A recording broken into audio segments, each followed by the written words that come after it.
Alors, un projet d'étude au Canada pour 2026, attention, parce que les règles du jeu ont changé.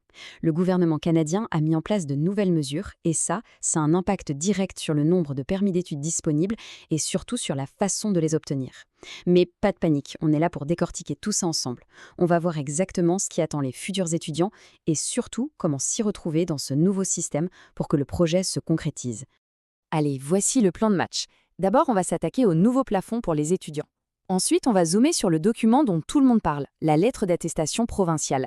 Après ça, petit détour par le Québec qui fait toujours un peu les choses à sa manière. Puis, on parlera concret, les délais, le logement, les trucs qui stressent un peu.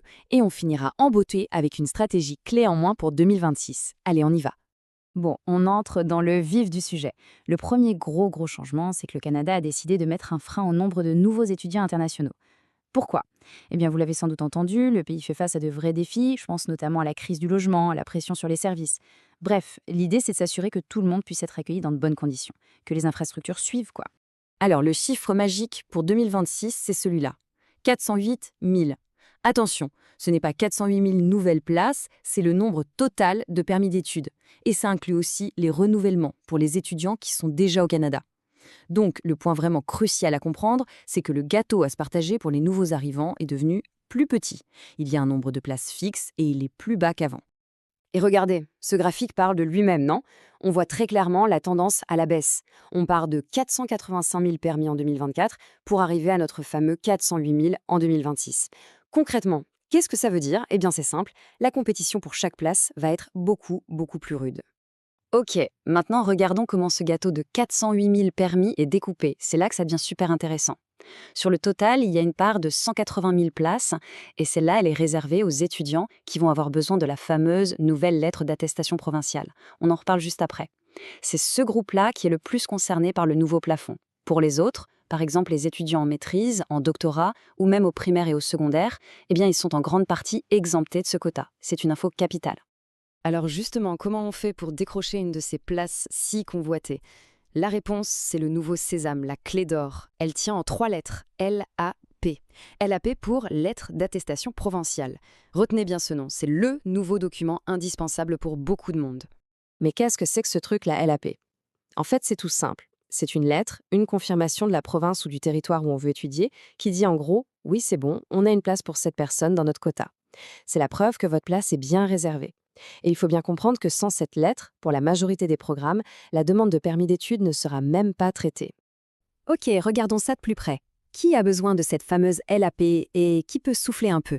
En gros, si le projet c'est un programme au niveau collégial ou un baccalauréat, il y a de très fortes chances qu'il faille cette lettre.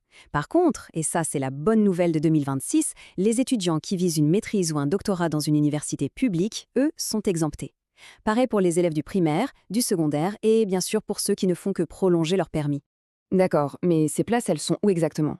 Ce tableau nous donne la réponse. Il nous montre comment sont réparties les 180 000 places qui exigent une LAP. Et là, c'est très clair. L'Ontario est loin devant, avec plus de 70 000 places. Le Québec et la Colombie-Britannique suivent juste derrière. Voilà, ce graphique résume bien la situation. C'est le top 3 des provinces où il y a le plus d'opportunités pour les candidatures avec EAP. Donc, en termes de stratégie, eh bien, ça peut être une bonne idée de regarder de près les établissements dans ces 3 provinces. Forcément, ça maximise un peu les chances. Ok, maintenant, petit focus sur le Québec. Comme toujours, la province fait un peu cavalier seul avec son propre système. Mais cette fois-ci, bonne nouvelle, ça va dans le sens de la simplification. Alors voilà le point essentiel à retenir. Si le projet c'est d'étudier au Québec, pas la peine de se prendre la tête à chercher une LAP. Pourquoi? Parce que le fameux CAQ, le certificat d'acceptation du Québec, que les étudiants connaissent déjà, eh bien il va maintenant faire office de LAP. Un seul document pour 2 fonctions. Franchement, c'est une super nouvelle, ça simplifie les choses. Mais attention, il y a un mais. Obtenir ce CAQ va être un peu plus coriace. À partir de 2026, les exigences financières grimpent en flèche. Regardez, pour une seule personne, il faudra prouver avoir presque 25 000 $ juste pour les frais de subsistance. Et ça, c'est sans compter les frais de scolarité. C'est vraiment un point à anticiper et à préparer très sérieusement dans son dossier. Bon, la procédure en elle-même, elle ne change pas trop. Ça reste assez simple sur le papier. On fait la demande en ligne, on paye les frais et on dépose tous les documents sur la plateforme Arima. Mais le vrai secret, La clé du succès, c'est d'avoir un dossier absolument impeccable dès le premier envoi, pour éviter les allers-retours et les retards qui peuvent être fatals. Et la question qu'on se pose tous, ça prend combien de temps? Officiellement, le Québec vise 25 jours ouvrables. Mais attention, on parle bien d'un objectif, pas d'une promesse. Quand c'est la haute saison, la période de rush, ces délais peuvent facilement s'allonger. Donc le message, il est simple et il est clair, on anticipe au maximum. Allez, on quitte un peu la paperasse pure et dure pour parler de deux sujets très concrets, deux défis qui peuvent vraiment faire la différence dans un projet, les délais pour le permis d'études fédéral et le fameux casse-tête du logement. Question timing, il faut être un vrai chef d'orchestre. Le délai moyen affiché est souvent de 6 semaines, mais ce n'est qu'une moyenne. Il y a une période rouge, c'est de mai à juillet. Là, c'est la folie. Tout le monde dépose sa demande en même temps et les délais peuvent carrément exploser, parfois de 30 voire 50%. Donc, le conseil en or, le voilà, si on vise la rentrée de septembre, on postule entre janvier et mars. C'est la fenêtre de tir idéale. Et ce n'est pas tout, ce délai dépend aussi énormément du pays d'où vient la demande. Regardez ce tableau, c'est frappant. Une demande depuis la Corée du Sud, ça peut prendre 3 petites semaines. Une demande depuis le Pakistan, on peut monter jusqu'à 12 semaines, soit 3 mois. Ça confirme encore une fois la règle numéro 1. On n'attend pas la dernière minute, on soumet sa demande le plus tôt possible. Ok, le permis est approuvé, super, mais il reste un autre énorme morceau, trouver un toit.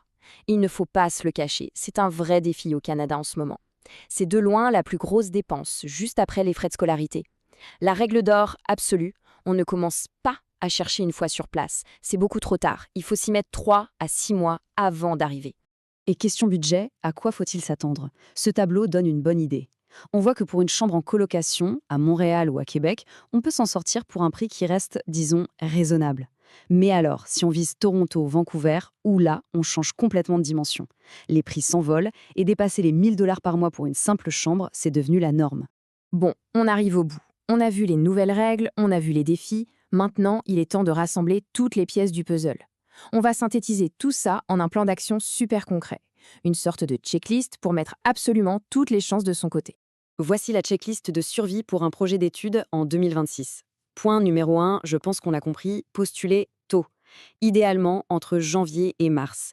Dès que la lettre d'admission arrive, on ne perd pas une seconde, on demande sa LAEP ou son CAQ. Ensuite, on blinde son dossier financier. On s'assure de répondre aux nouvelles exigences, surtout pour le Québec. Point crucial, on vérifie, on revérifie, on fait triple vérifier ses documents. Un dossier complet, c'est un dossier qui avance vite.